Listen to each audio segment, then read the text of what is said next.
Hey guys, this week we are going to read Leave the World Behind. And as we've talked about before, I really wanted to interpret contemporary in contemporary literature as literature published within the last 5 years. And I spent a good amount of time specifically reading through the best books of 2020 and just the many lists out there that multiple publications released of book reviews. And I can't give you an exact fact on this, but I know this cover just kept popping up.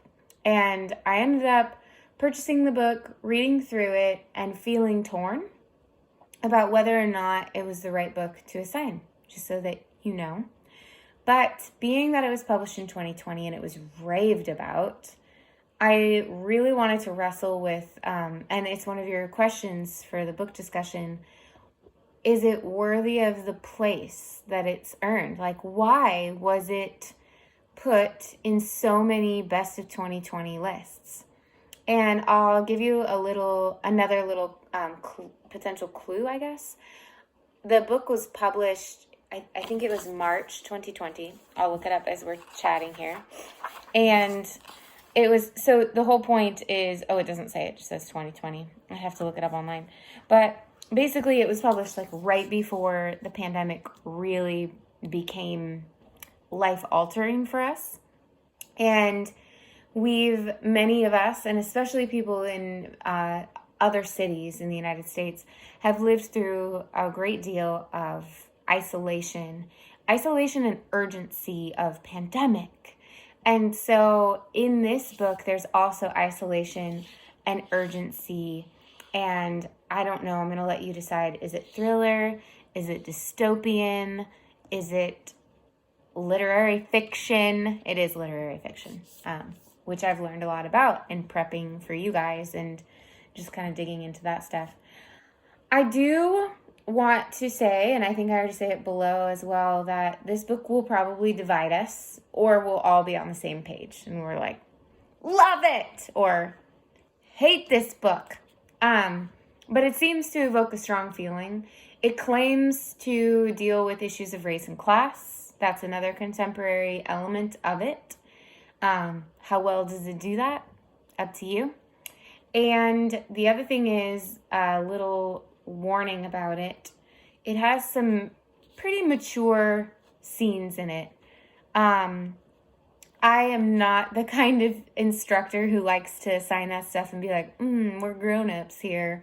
So if that stuff bugs you or whatnot, I don't know.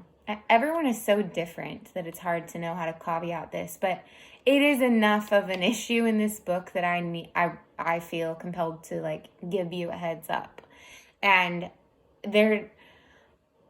one of the questions that I've been asking is, are those scenes essential to the theme of the book in some way?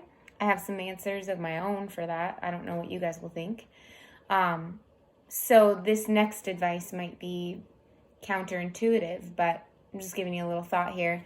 You could be like, yeah, I don't care about that stuff. That's gross. I don't want to read that, or whatever. That's just shock value. Blah. So you could skim through those parts. It's not necessary that you read every line in detail when he starts describing a sex scene. But if you want to wonder with me or with each other about why the scenes are in there and what they're really accomplishing for the theme of the book, you can do that too. I just don't want you to obsess about that element, because I think that the book has value, and it's really easy. It's really easy, even with film or anything in culture, to get distracted by the racy elements or even the controversial elements, and then to miss out on other messages or purposes within the text.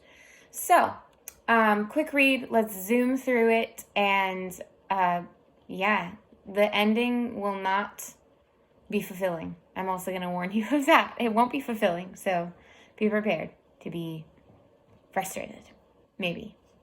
All right, hang in there. You guys have a great week.